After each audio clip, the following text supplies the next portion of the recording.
Support WrestleTalk! Thank you for your support on Patreon. Alex Taco Bell. Product placement with Taco Bell. Hello and welcome to the WrestleTalk Trustworthy News. I am El Fakador Laurie Blake. Have your own super click party on the thumbs up, subscribe button and bell icon, and leave us a comment down below to answer the question of the day. What do you make of Vince McMahon's plans to carry on running WWE for the foreseeable future? It's like X-Men Days of Future Past. More on that in a bit, but also coming up on this episode, the Bella Twins to come out of retirement already, Shawn Michaels and Chyna's Hall of Fame induction, and Smackdown finally starts to chime with viewers. But first, we turn to my second great love after wrestling, and games. So third great love, it's beer. Yay, beer. And the only thing better than a beer on its own is beer and wrestling combined. So can we all take a moment to appreciate this Jushin Thunder Lager. This is a light lager, some might say junior heavyweight, with flashes of juicy flavor, and best chased down with a Liger bomb. If you fancy trying out whatever a wrestling themed beer tastes like, jockstraps, then this one can be found at Beer Lab HL in Honolulu, Hawaii. And I'll be asking for this in the next Beer 52 box. From lager to lucha now, as it was confirmed earlier this week that Joey Ryan, Thunder Rosa, Ivelisse Velez, and King Cuerno had all been released from their Lucha Underground contracts after a month of back and forths and threats of legal action. Now, the torn contract papers had barely floated their way down to the floor, and there is already talk of WWE swooping in, fresh and legally binding documents in hand, as there is a rumor going around that King Cuerno may be possibly going to WWE in the future. Because Dave Meltzer has previously said on Wrestling Observer Radio that Cuerno had received an offer at one point, but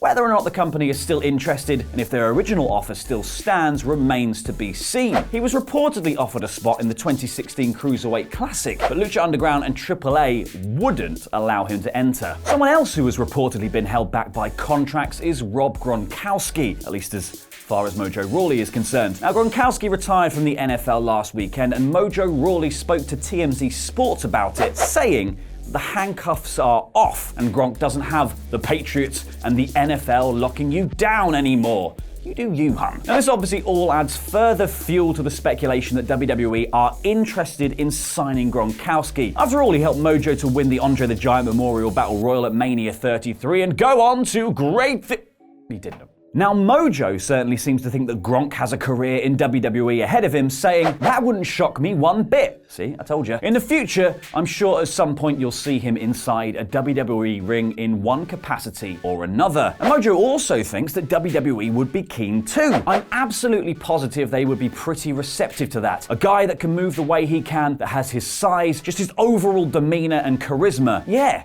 That's the kind we recruit around. That's exactly what we're looking for. I'm sure they would be on board with it. And Gronk himself has been shoveling coal into the old rumor furnace by lurking in the back of this picture for a WWE community event for the United Service Organizations in Washington. After the event, Stephanie McMahon tweeted to congratulate Gronk and make him an amazing, long-standing offer. Thank you for all you do and good luck with your retirement. Doors are always open at WWE. Double chin smiley face.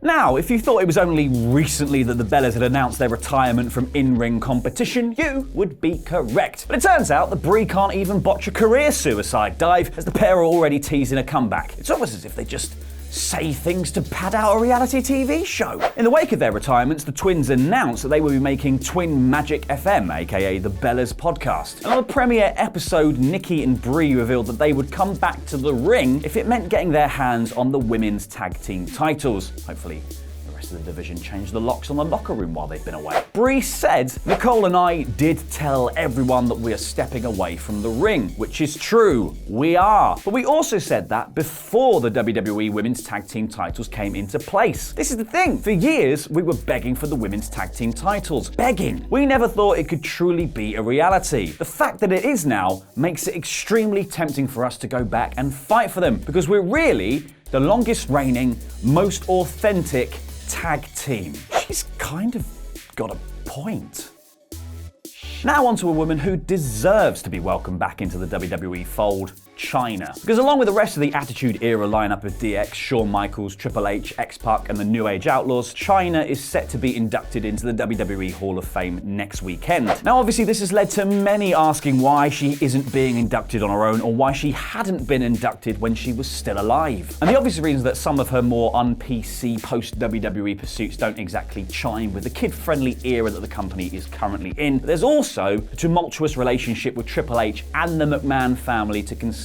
But this hasn't stopped many fans and Shawn Michaels himself from pushing for her solo induction. In an interview with comicbook.com, Michaels said, "I mean, not that I get a vote, but if I did, I certainly would vote for her. That's obviously up to people a lot more powerful than me to make those decisions, but yes, I do think she's deserving of it. You bet. Any day of the week and twice on a Sunday." If this is a gateway to that or opens the door to that, you certainly wouldn't get any argument out of me, that's for sure. Of all the people in this group, and D-Generation X as a whole is deserving, but I don't think there's anybody that would argue that Joni is not the most deserving of an induction. Meanwhile, Billy Gunn appeared on the two-man Power Trip of Wrestling podcast to discuss the induction and talked a little of Chyna, saying, "I wish Chyna was there, but she'll be there in spirit, and I'll probably wear my little Chyna shirt under my tuxedo." Turns out Billy Gunn's not an ass.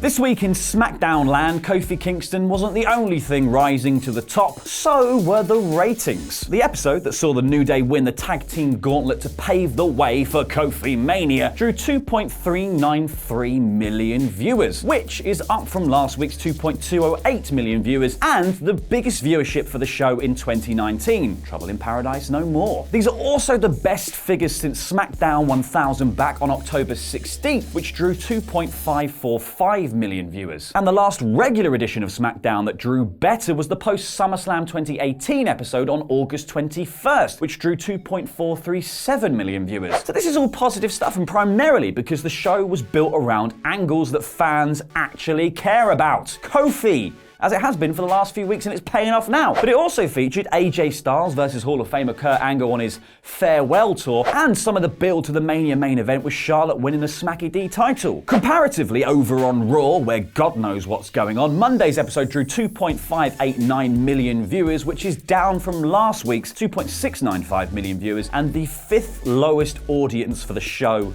of the year. And the regular Raw viewership isn't the only thing that's going elsewhere, because Vince McMahon has been offloading a bunch of WWE shares. An SEC filing made by WWE revealed that Vince sold 3,204,427 shares of company stock, which is worth around $270 million. And just what could he be in need of this quantity of cash for? Shane's Mania entrance, "Here comes the money!"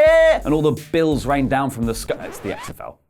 The filing said that the sale was primarily to fund Alpha Entertainment LLC, which will oversee the football league that is aiming to relaunch next year. Now, despite this seeming like an absolute boatload of money, it only represents 4.1% of the outstanding shares of stock. Vince still owns 28,682,948 shares of WWE stock, which represents approximately 36.8% of the company's total shares of stock and 80.1% of the total voting power. And he doesn't intend to give that up anytime soon, saying that he has no current plans to sell any additional shares in the company, and that he intends to continue in his capacity as the company's chairman and chief executive officer for the foreseeable future. It was me, Austin. It was me all along, forever and ever. And at this rate, he'll be running the company as a ghost, and Triple H will just have to consult a little pot of ashes like a sort of beaten down pallbearer, a middle managing pallbearer. What's that, Vince? What's that? Charlotte Flair in the main event of Mania? Okay. But maybe, I don't know, just maybe if XFL takes off, then Vince can turn his attention away from the squared circle into the big grass rectangle with the little lines drawn on it, and the men in the helmets and the shoulder pads and the I don't know anything about American football. not my thing. But I do know that this next bit of news could either be an omen or a blessing, because XFL's rival startup league, the Alliance of American Football, is already in danger of folding. Because the majority owner Tom Dundon told USA Today that if the league is unable to reach an agreement with the NFL Players Association to use young players from the NFL, then they can't be a developmental league for the NFL, which is a no-duh. But if they can't get this sign-off, then they have to look into a few other options, one of which is just closing up shop for good. Now, how does this pertain to XFL and WWE, I hear you ask? Well, the AAF was masterminded by filmmaker Charlie Ebersol in 2016 after he produced a documentary about the failings of the original XFL and thought the concept was viable but poorly executed, so just decided to have a crack. Good on you, Charlie. But either it's harder than Charlie thinks to just will a football league into existence, and maybe Vince, with his entire WWE machinery behind him, stands a much better chance, or it's just nigh on impossible to break into a thing that the NFL has a stranglehold on, and even Vince is gonna struggle. Which you never know, could lead to more raids on the WWE stock drawer to funnel money into the league and prop it up. And if that sort of thing does happen and everything goes downhill with XFL, knowing when to call it quits could be the most important thing before it drags WWE down with it. Thank you for watching, and thank you to all of the people scrolling up beneath me for being our amazing pledge hammers on Patreon. You lot are great. Head on over there for some more awesome WrestleTalk content, and if you like movies and video games, why not check out our sister channel Screenstalker, and there's a little subscribe button floating around here somewhere. I've been El Fakador, and that was Lucha.